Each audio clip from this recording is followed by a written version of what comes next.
자, 이제 9번 문제입니다. 이제 9번 문제부터 좀 어려워지죠. 이제 문제를 스스로 풀어보고 막히거나 또는 어려워서 이 영상을 클릭을 했을 텐데 아마 이 문제가 어려운 이유는 여기 어디에도 이 확률 변수 x가 이항 분포다라는 거를 발견하기가 힘들어서 그래서 이 문제가 어려웠을 겁니다. 자, 결론부터 얘기하면 이 문제는 이항 분포입니다. 이제 그거를 발견하면은 그 뒤에 문제는 쉬운데 그거를 발견을 하지를 못해서 이제 이 문제를 틀렸겠죠. 그 어떤 문제를 읽어봤을 때 이게 이항 분포다 그러면은 이항 분포인 걸 파악하는 게 사실 굉장히 중요합니다. 그리고 그거는 어려워요. 그만큼 잘 준비를 해두셔야 됩니다. 공부를 해두셔야 됩니다. 자, 문제를 읽고 이게 이항 분포인지를 알아내기 위해서는 우리 교과서 82페이지에 있는 이항 분포의 정확한 뜻을 머리로 충분히 이해를 하셔야 됩니다. 교과서 82쪽에 따르면 어떤 x가 시행횟수 n 그리고 확률 p인 이항 분포로 따른다라는 것은 정확히 무슨 말이냐 하면 일단 어떤 사건 A가 등장을 해요. 근데 그 사건 A의 확률은 p입니다. 그리고 이러한 사건을 이제 n번 시행을 하는데 다만 그 n번 시행한다는 말은 뭐 10번 시행한다, 100번 시행한다 이렇게 연속적으로 시행을 한다는 거죠. 그때 그 시행들은 서로 영향을 주지 않는 독립시행이어야 됩니다. 독립시행이라는 말은 내가 똑같은 거를 한 번 하고 두 번 하고 세 번 하고 네 번 하고 하는데 앞에 것의 결과가 뒤에 영향을 끼치지 않는 걸 말합니다. 그러한 독립시행을 n회 반복을 할 때 아직 끝나지 않았어요. 그때 이 사건 A가 일어나는 횟수 선생님이 네 글자로 줄이면 발생 횟수 이것을 특별하게 x라고 했을 때 이 x는 이항 분포를 따른다는 겁니다. 참 어렵죠? 자, 이제 문제를 풀다 보면 자연스럽게 터득이 될 건데 어떤 문제 상황을 읽어봤을 때 첫 번째 어떤 사건의 발생 횟수를 말하는 건가? x가 어떤 사건의 발생 횟수를 말하는 건가? 횟수 말고도 이거 확대를 좀 이제 넓게 적용하면은 뭔가를 만족하는 물건의 개수라든지 또는 사람 수라든지 이런 것도 다 횟수에 해당이 되죠. 그래서 발생 횟수를 의미하는가 알아봐야 되고 그 다음에 이제 몇 번 반복하는가 n회에 해당하는 숫자가 있는가 그리고 어떤 사건의 확률이 나오나 그리고 결정적으로 그것들이 다 서로 영향을 주지 않는 독립시행인가 이거를 따져보고 4개를 다 만족하면 지금 이 문제는 이항 분포입니다. 자, 문제를 처음부터 한번 읽어보겠습니다. 주머니에 빨간 공 X개를 포함한 공 30개가 있는데 이 주머니에서 지금 계속 어떤 시행을 반복을 하죠. 아까 얘기했던 것처럼 공 하나를 꺼내서 확인하고 다시 주머니에 넣는 이 똑같은 것을 계속 반복합니다. 자, 반복하죠. 총 10번을 반복합니다.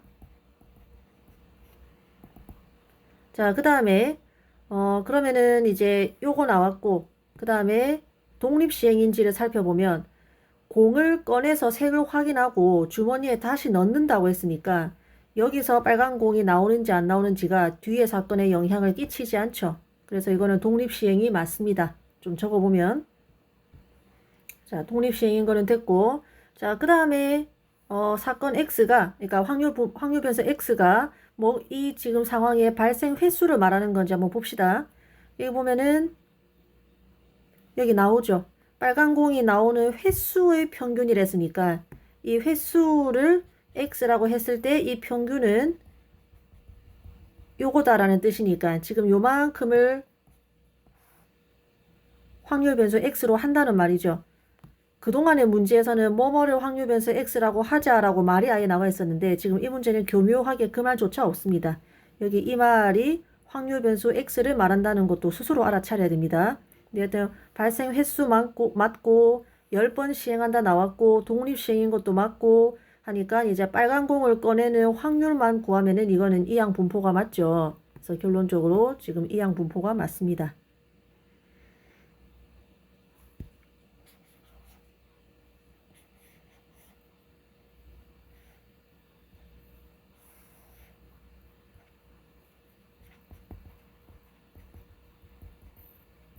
이항 분포가 맞습니다. 그래서 총 시행 횟수는 10번에 이제 P를 구할 차례죠. 여기다가 한번 구해볼게요. P란 결국 한번 뽑을 때 빨간 공이 나올 확률이 P가 되겠죠. 이거는 그냥 전체 공의 개수 30개 분의 빨간 공 개수가 X개니까 이제 간단하게 P는 30분의 X가 됩니다.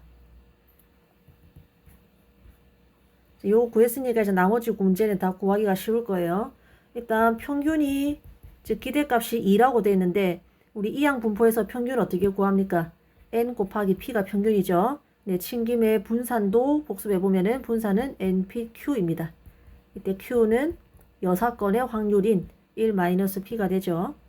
예, 지금 기대값이 NP인데 지금 N이 10, P가 30분의 X니까 그리고 또 기대값이 2라고 했으니까 정리하면은 3분의 X가 2가 되죠. 따라서 X값은 얼마? 6.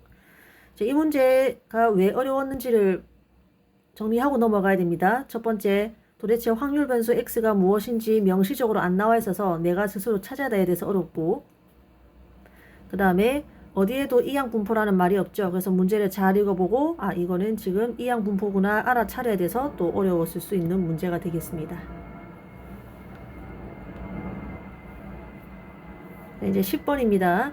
이번에는 연속 확률 변수 X에 대한 문제인데 이제 연속 확률 변수는 항상 확률 밀도 함수를 가지죠.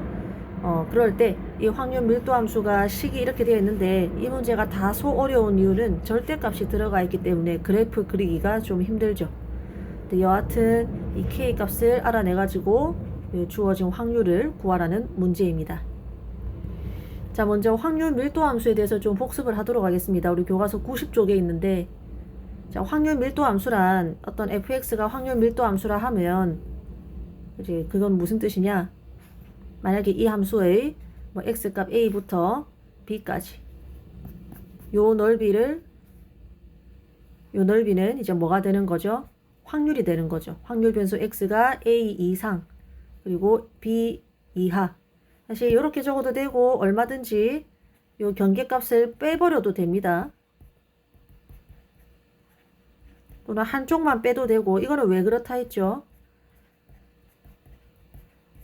이거는 f가 확률 질량 함수일 때와 달리 확률 밀도 함수라 하면 특정 값 하나만 가질 확률은 그냥 무조건 0이라서 그렇죠. 범위가 아니라 특정 값을 가질 확률은 사실상 이 파란 선의 넓이라고 생각을 해야 되는데 그건 그냥 0이죠. 그죠? 그래서 경계값이 있든 없든 이 네 가지가 모두 이 넓이를 가리킵니다.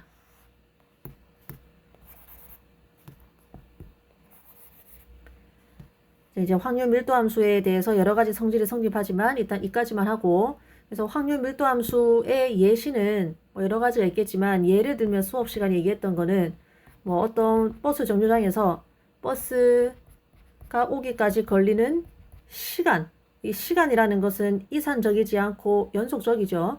그래서 이런 것이 연속 확률 변수다라고 했고 만약에 이 버스 대기 시간에 관한 확률 변수가 y = fx인데 그래프가 이렇게 생겼다면 그리고 이제 정의역은 0부터 30까지라고 예를 들어서 칠게요. 그럼 이 전체 넓이는 일단 1이 돼야 되는데 예를 들어서 나는 버스가 10분 이내로 올 확률이 궁금하다. 그러면 뭘 구하면 되더라? 요 넓이를 구하면 된다는 겁니다.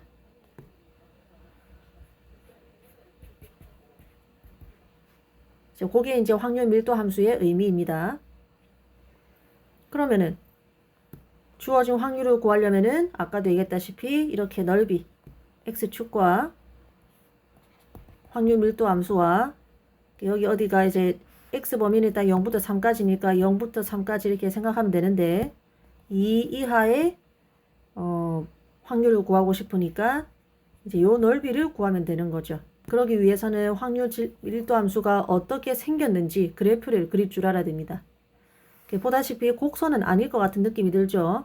그래서 직선이나 선분 같은 게 나와서 삼각형의 넓이로 쉽게 구할 수가 있을 겁니다. 그래서 fx 그래프를 먼저 그려보도록 하겠습니다.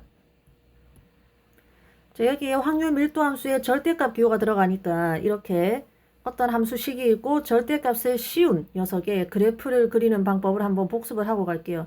이거는 교과서에 따로 나와 있는 부분은 아닙니다. 스스로 터득해야 되는 부분이긴 한데 그냥 한 번에 배울 때 잘 배워두면 앞으로 계속 유용할 겁니다. 자, 일단은 첫 번째는 절대값 씌우지 않은 상태에 y 이꼴 fx 그래프를 그립니다. 예를 들어서 뭐 x축보다 밑으로 내려가 있는 부분도 있을 거고 위로 올라와 있는 부분도 있겠죠. 자, 그런 상태에서 이제 가만 생각해 보면 이 절대값 fx라는 것은 식 처리를 하면 절대값 안에 부분이 0보다 크거나 같을 때는 이 식 그대로가 되는데 이 절대값 안에 부분이 0보다 작을 때는 이 절대값은 어떻게 처리돼요? 마이너스 fx가 되죠.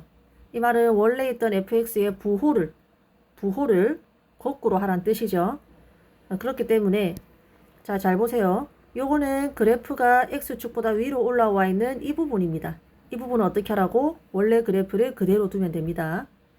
근데 fx가 0보다 작은 부분, 즉 이렇게 그래프가 밑으로 내려와 있는 부분 있죠? 이거는 어떻게 해라? 부호 전체를 바꿔주라는 겁니다. 그럼 현재 이만큼의 부호를 바꿔준다는 말은 곧 뭐다? x축을 기준으로 뒤집어 올리라는 거죠. 지금 요 모양이랑 요 모양 똑같은 겁니다. 그대로 뒤집어 올린 겁니다. 그래서 지금 녹색으로 표현된 얘가 정체가 뭐다? fx의 절대값을 씌운 녀석의 그래프 K형입니다. 그래서 2단계는 방금 얘기했다시피 방금 잘 그린 y 이꼴 fx 그래프를 무슨 축을 기준으로 x축 기준으로 대칭을 시키는 건데 그냥 쉽게 말해서 뒤집어 올린다 이렇게 적어 둘게요.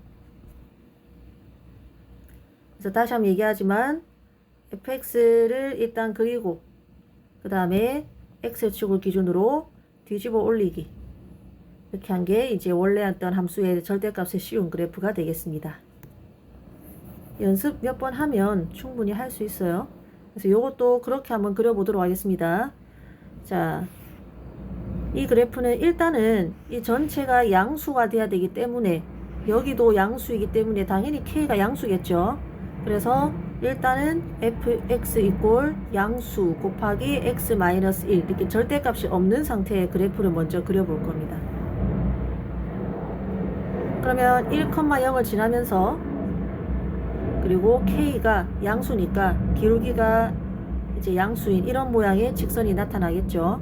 근데 나는 x값을 0부터 3까지만 생각하면 되니까 0부터 3까지 요까지만 이게 이제 절대값이 없는 상태에서의 fx 그래프입니다. 근데 여기에서 이제 절대값을 씌우면 이 그래프를 어떻게 요 x축을 기준으로 꺾어 올리면 되죠.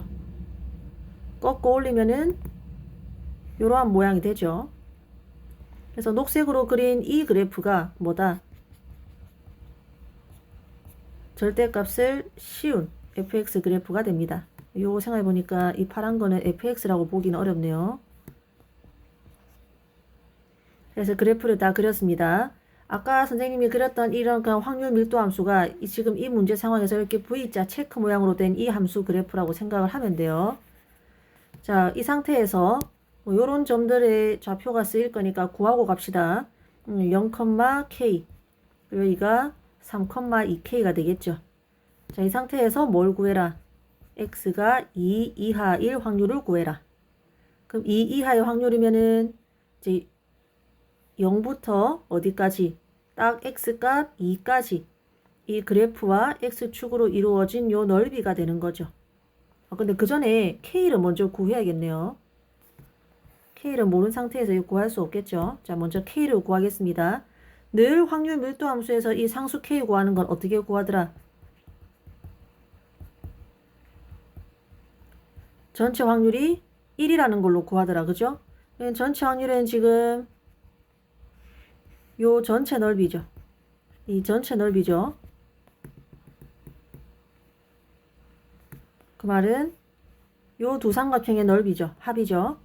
여기가 넓이가 길이가 1이고 요 길이가 지금 k라고 나와 있죠. 여기는 3-1이니까 2고 여기가 2k라고 나와 있습니다. 따라서 식을 세우면 2분의 k 플러스 2k니까 2분의 5k죠. 전체 넓이가. 근데 걔가 1이니까 k는 얼마다? k 값은 5분의 2가 됩니다.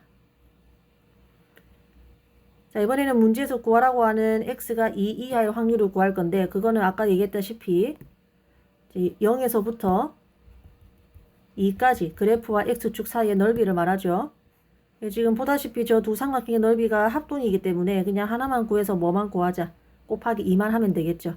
그래서 여기가 1, 여기가 k니까 이 넓이는 2분의 1 곱하기 1 곱하기 k, 삼각형 넓이에다가 곱하기 2니까 k가 됩니다. k는 아까 우리가 구해놨죠. 5분의 1하고. 그래서 답은 5분의 2가 되겠습니다.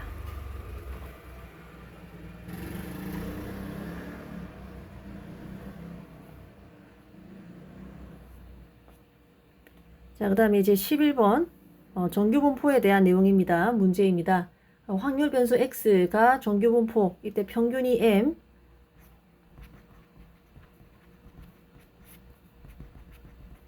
표준 편차가 시그마.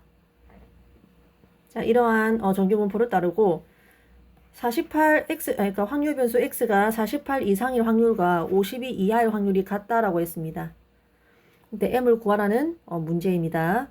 자, 먼저 그래프의 성질을 좀 알아야 돼서 복습을 하면 우리 교과서 91쪽에 있듯이 정규분포의 확률 밀도 함수의 성질에 대해서 좀 복습을 하도록 하겠습니다.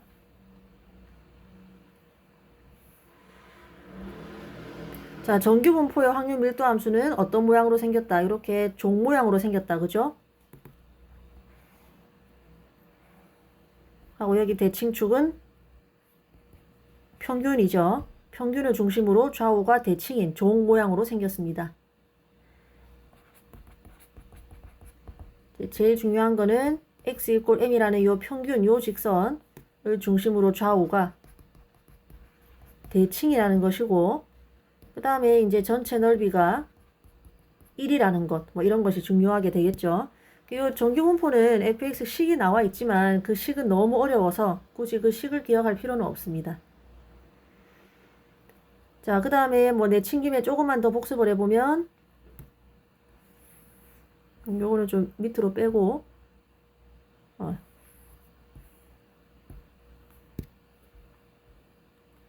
자, 확률 밀도 함수, 정규분포의 확률 밀도 함수 같은 경우에 평균이 다르고 표준 편차가 같을 때 그래프 모양을 비교하는 게 있었죠. 평균이 다르단 말은 이 대칭축의 위치가 다르다는 겁니다. 지금 B의 평균이 더 높으니까 B의 평균이 A의 평균보다는 오른쪽에 올 거고, 근데 시그마, 즉 표준 편차가 같다는 것은 두 그래프의 흩어진 정도, 이 표준 편차가 원래 흩어진 정도를 일컫는 산포도의 일종이죠. 흩어진 정도는 똑같아야 되죠. 그러니까 사실상 그래프 모양은 똑같아야 됩니다. 그래서 만약에 B의 확률 밀도 함수가 이렇게 생겼다면은 A는 마치 오른쪽에 있는 거를 뭐한 것과 같은 평행이동 시킨 것 같이 모양은 똑같은데 이제 대칭축 위치만 다른 그런 그래프가 됩니다. 이제 또는 이번에는 반대로 평균은 똑같은데 똑같으니까 그냥 m이라고 할게요. 표준 편차가 b가 더 큰 경우, 즉 b가 흩어진 정도가 더 커야 되죠. 그러면은 대칭축은 똑같이 x = m으로 똑같은데 b 같은 경우는 더 많이 흩어져야 되니까 조금 더 완만하면서 종 모양의 곡선이 될 거고, 그 다음에 a 같은 경우는 좀 덜 흩어져야 되는데 또 x축과의 이 그래프 넓이는 1로서 똑같아야 되니까 똑같이 1로 똑같아야 되니까 대신 높이가 조금 더 올라가겠죠. 그래서 이런 그래프 개형까지 복습을 해 두셔야 됩니다. 자, 지금 이 문제에 쓰이는 건 사실 요거 하나로 풀 수 있는 문제예요. 같이 한번 보도록 하면, 이 정규분포는 확률 밀도 함수가 x = m을 기준으로 대칭이기 때문에 평균이 m이기 때문에 이렇게 생겼겠죠. 자, 그 상태에서 분명히 48이 딱 봐도 48과 51을 기준으로 평균이 그 사이에 있을 것 같은 느낌은 들죠. 지금 x가 48보다 크거나 같을 확률은 이제 요만큼을 의미하는 것이고, 그 다음에 52보다 작거나 같을 확률은 이제 52보다 왼쪽 요만큼을 의미하는 거니까, 사실 요 가운데 넓이는 지금 두 부분이 공통이기 때문에 사실상 어디 넓이가 같다는 거예요. 요거 넓이가 같다는 겁니다. 사실상 48 이하일 확률과 52 이상일 확률이 같은 거죠. 근데 지금 지금 색칠한 이 연두색 부분 두 개가 모양이 같으려면 사실은 이 녀석과 이 녀석의 위치가 요 m을 기준으로 어때야 될 것 같아요. 정확히 이 m 값을 기준으로 같은 거리에 있어야 되겠다라는 생각이 들죠. 그래서 그림을 다시 한번 그려보겠습니다. 좌우가 정확히 대칭이 되도록. 그래서 사실은 만약에 48이 여기쯤 있다면 요것과 똑같은 거리만큼 오른쪽으로 간 여기에 52가 있어서 요 넓이와 이 넓이가 정확히 같아야겠죠.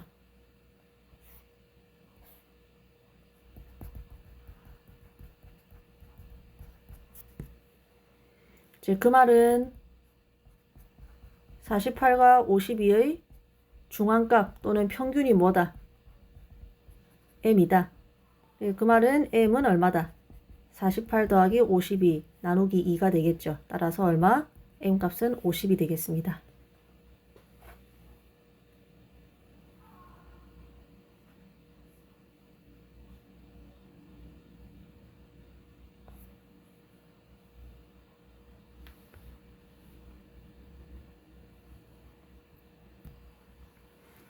자, 이제 12번 문제입니다. 일단 문제에서 정규 분포라는 글자가 보이면 이제 오른쪽 내용을 좀 떠올려야 될 것 같습니다. 우리 정규 분포 관련해서는 큰 그림이 있죠.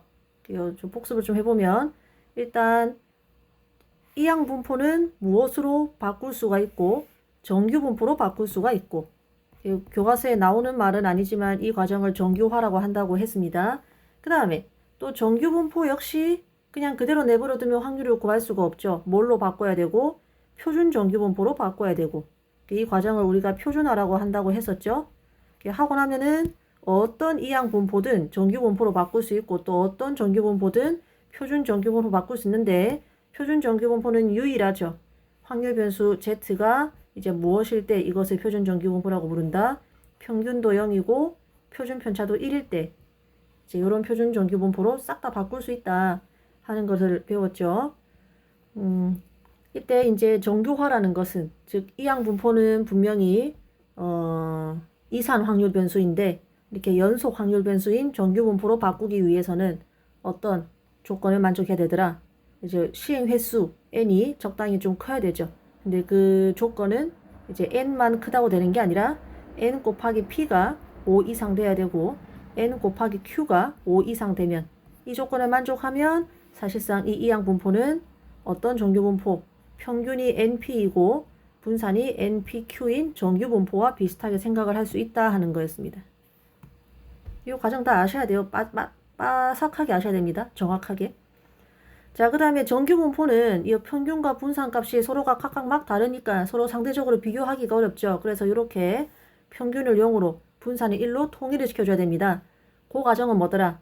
이 확률 변수에서 평균만큼 빼주면은 싹 다 평균은 항상 0이 될 거고 그 다음에 그래도 흩어진 정도가 각기 다른데 똑같이 자기 자신의 표준 편차로 나누어 주면은 이제 표준 편차 역시 그게 되겠죠. 1이 되겠죠. 그래서 이 녀석을 확률 변수 z라고 하면은 z는 표준 정규 분포가 된다 하는 거였습니다.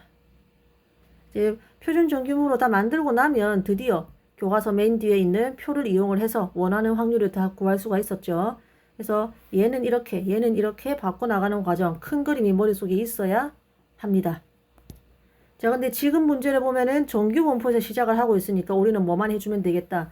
표준화만 해서 표준 정규 분포로 바꾼 다음에 표를 이용해서 문제를 푸는 그런 게 이제 요 문제가 되겠죠. 그래서 이 문제는 읽어보면은 요걸 하라는 거구나 까지는 파악이 되셔야 합니다. 그러고 나서 이 문제를 풀어보셔야 돼요. 자, 12번 한번 보겠습니다. 자, 문제를 읽어보면은 주스 한 잔의 양에 평균이 150, 그 말은 얘가 확률 변수 x라는 거죠. 평균이 150, 그 말은 m이 150, 그 다음에 표준 편차가 3ml, 시그마가 3이란 얘기고 이제 이러한 정규 분포를 따른다. 따라서 x는 정규 분포를 따르는데 평균이 얼마? 150, 그 다음에 표준 편차의 제곱, 즉 분산이 얼마? 3의 제곱. 이러한 정규 분포를 따른다. 자, 이때 이 주스 한 잔의 양이 153ml 이하일 확률을 구하랬으니까 문제에서 구하는 것은 그냥 말 그대로 옮기면 돼요. 말 그대로 옮기면 확률을 물어보는데 얘가 153보다 어떠할 확률, 작거나 같을 확률, 요거를 물어보는 거죠. 그러면은 아까도 얘기했지만 정규분포는 뭘 해야 확률을 구할 수 있다? 표준화를 하셔야 됩니다. 그래서 이렇게 x를 z로 바꿔줄 거예요. 그러기 위해서는 지금 이 식을 그대로 적었는데 어떻게 똑같이 양변에 똑같이 평균을 빼주고 똑같이 뭘로 나눠주고 표준 편차로 나누어 주면은 요만큼이 z가 되죠. 따라서 이 식은 z가 뭐 이하일, 1 이하일 확률과 똑같습니다. 자, 여기서부터 여러분 스스로 할 수 있지만 그래도 자, 이제 z니까 표준 정규분포로 생각하면 되는데 평균은 0이죠. 그러면은 하고 여기에 1이 있습니다. 지금 문제에서 물어보는 것은 z의 값이 1 이하가 될 확률을 말하니까 이만큼의 넓이가 되겠죠. 근데 저 확률 전체 넓이는 항상 1이기 때문에 요만큼의 넓이가 얼마? 1의 절반인 0.5가 되고 그 다음에 이제 여기는 표를 통해서 알 수 있는 이제 요거죠. 요거는 표에 있죠. 그래서 표를 읽어보면 이 값이 0.3413이라고 되어 있을 겁니다. 아, 그 말은 내가 지금 구하는 거는 요거 플러스 이렇게 구할 수가 있는데 얘가 전체 확률의 절반이니까 0.5 요거는 표에 나와 있다시피 0.3413이니까 다 더하면은 0.8413이 되겠죠.